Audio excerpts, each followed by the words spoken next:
So hello, आज यो भिडियोमा हामीले सल्भ गर्नेवाला छौँ जावास्क्रिप्टको प्रोग्राम जुन कि एनबीमा आउने बोर्डको लागि एकदमै इम्पोर्टेन्ट रहेको छ।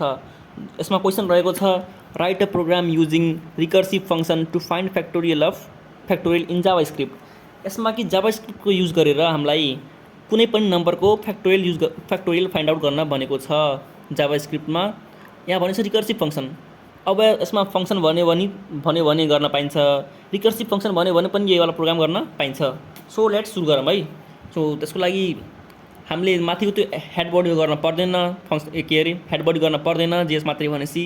सो हामीले गर्छौँ यहाँ स्क्रिप्ट। सो स्क्रिप्ट गरिसकेपछि अब हाम्रो फङ्सन युज गर्न भनिन्छ। सो सुरुमै हामीले के गर्छौँ, फङ्सनलाई डिक्लेयर गर्छौँ। त्यसको लागि के गर्छौँ, हामीले फर्मेट हुन्छ यसको, फङ्सन लेखेर फङ्सनको नाम दिन्छौँ। ठिक छ। सो हामी यहाँ फ्याक्टोरियल निकाल्न गइरहेछौँ। सो मैले फ्याक्टोरियल फङ्सनको नाम दिएँ, मैले दिएँ फ्याक्ट। सो यसमा अब हामीलाई के गर्नुपर्ने छ, यसमा भनेको छ रिकर्सिभ फङ्सन। सो हामीले यसमा नम्बर पास गर्नुपर्ने हुन्छ। त्यसको लागि मैले यसमा पास गर्छु आफ्नो नम्बर एन। सो यहाँ एन नम्बर हाम्रो पास हुन्छ, जुन कि हामीले युजर दिन्छौँ हामीले, त्यो मैले तल त्यहाँ पठाइदिन्छु नम्बर है। ल, त्यसपछि यो सुरु भइसकेपछि यहाँ नम्बर हामीले दिइसक्छौँ। त्यसपछि के गर्ने, अब कन्डिसन लगाउने, इफ कन्डिसन। इफ भन्नाले यो रन गर्छ कि त अर्को एल्स वाला रन गर्छ है। यदि हाम्रो नम्बर जुन छ 0 भयो अथवा यहाँ अर हुन्छ, यो साइन भनेको अरको साइन हो, यसको मतलब अर, कि त यो कि त यो। ठिक छ नि। अगर हाम्रो फङ्सनमा नम्बर दिएको नम्बर 0 छ अथवा 1 छ, सो हाम्रो यो वाला फङ्सन रन गर्छ। के गर्छ, यहाँ रिटर्न 1 गरिदिन्छ, किनकि 0 को फ्याक्टोरियल नि 1 हुन्छ, 1 को फ्याक्टोरियल नि 1 हुन्छ। यहाँ टर्मिनेटर लगाइदिने, त्यसपछि इफको कर्ली ब्र्याकेट बन्द गरिदिने। त्यसपछि गर्ने के, एल्स वाला पार्ट। सो एल्समा के गर्ने, कर्ली ब्र्याकेट्स। अब हाम्रो नम्बर 0 वा 1 भयो भने फ्याक्टोरियल 1 बताइदिन्छ।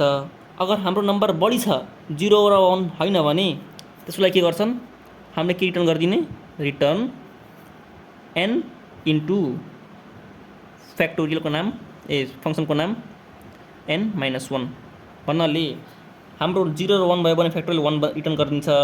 नभए त्यति छैन भने, केही नम्बर एक्स्ट्रा प्लस छ भने, मतलब 1 भन्दा बढी छ भने के गर्छ, रिटर्न गर्छ के, एन। एन भने के हाम्रो, लेट हामीले 5 पास गऱ्यौँ, यहाँ गर्छ के 5 हुन्छ, 5 लिन्छ, 5 इन्टु फ्याक्टोरियल फेरि गर्छ। यहाँ फ्याक्टोरियल हाम्रो के छ, यहाँ फ्याक्टोरियल एन छ यहाँ। सो एन 5 ही पास गरेछौँ। सो 5 इन्टु यहाँ n-1 छ, फ्याक्टोरियलको भ्यालु 5 हो, 5 इन्टु फेरि 5-1 गर्छ है।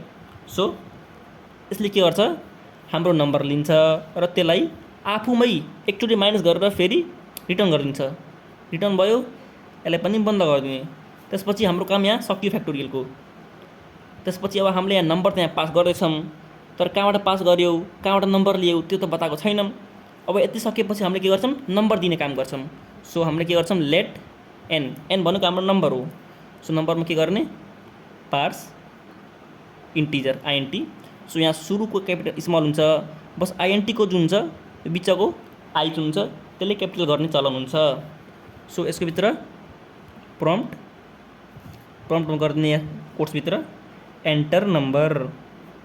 मैले यहाँ नाम लेखिदिएँ, ठाउँ नपुगेर नाम लेख्नु पनि पाइन्छ, त्यो तपाईँको मर्जी हो। त्यसपछि के गर्ने, अब यहाँबाट हेर, यो पार्सिङले के काम गर्छ, हाम्रो दिएको जुन नम्बर हुन्छ त्यसलाई नम्बरमा यसलाई कन्भर्ट गर्ने काम गर्छ। अनि यो प्रम्प्ट भनेको के हो, प्रम्प्ट भनेको हामीबाट लिने नम्बर हो। जसरी कि हाम्रो हुन्छ है सी प्रोग्राममा स्क्यानएफ हुन्छ, त्यस्तै यहाँ प्रम्प्ट हुन्छ। सो यति भइसकेपछि के गर्ने, अब हामीले एउटा मान दिने भेरिएबल लेट रिजल्ट। रिजल्ट मानेपछि रिजल्टमा के गर्ने, हामीले फ्याक्टोरियल एन गरिदिए, जुन कि हामीले यहाँ फ्याक्टोरियल बनाएको छौँ है, फ्याक्टोरियल पास गरेछौँ यहाँ एन हो। त्यही फ्याक्टोरियल जब यहाँबाट भ्यालु रिटर्न गर्छ नि त, 1 रिटर्न गर्छ, यहाँबाट केही भ्यालु रिटर्न गर्छ। रिटर्न गरिसकेपछि कतै स्टोर त हुन पऱ्यो। सो त्यसको लागि हामीले यहाँ बनाउँछौँ रिजल्ट भन्ने। रिजल्टमा आएर त्यो भ्यालु यहाँ आएर स्टोर हुन्छ, यसको भ्यालु।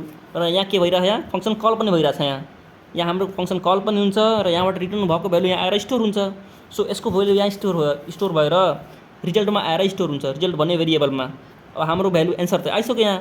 अब यसलाई प्रिन्ट गर्न पऱ्यो। सो प्रिन्ट गर्नको लागि के गरिन्छ, हामीले डकुमेन्ट डट राइट, फेरि के गर्ने, यहाँ कोट्सभित्र फ्याक्टोरियल इज। अब कोट्सभित्र जे लेख्नुहुन्छ होइन, त्यो एज अ स्ट्रिङ मतलब as a alphabet as a string देखिन्छ। त्यसपछि यहाँ कोट्स बाहिर जे लेख्नुहुन्छ नि त्यसको भ्यालु हामीले हाल्न पाइन्छ। कोट्स बाहिर हामीले प्लस गरेर रिजल्ट गरिदियो भने रिजल्ट यहाँ आउँछ कि। सो कोट्स बाहिर रिजल्ट गरिदिए त्यसपछि टर्मिनेटर लगाएर फेरि के गरिदिने यसलाई स्क्रिप्ट भनेर बन्द गरिदिने। ल यति कोड खत्म भयो। यसमा आउँछ हामीलाई 5 मार्क्स यदि आयो भने। यो हाइली प्रोबेबल क्वेसन हो, सो यसलाई नछोड्नु होला है।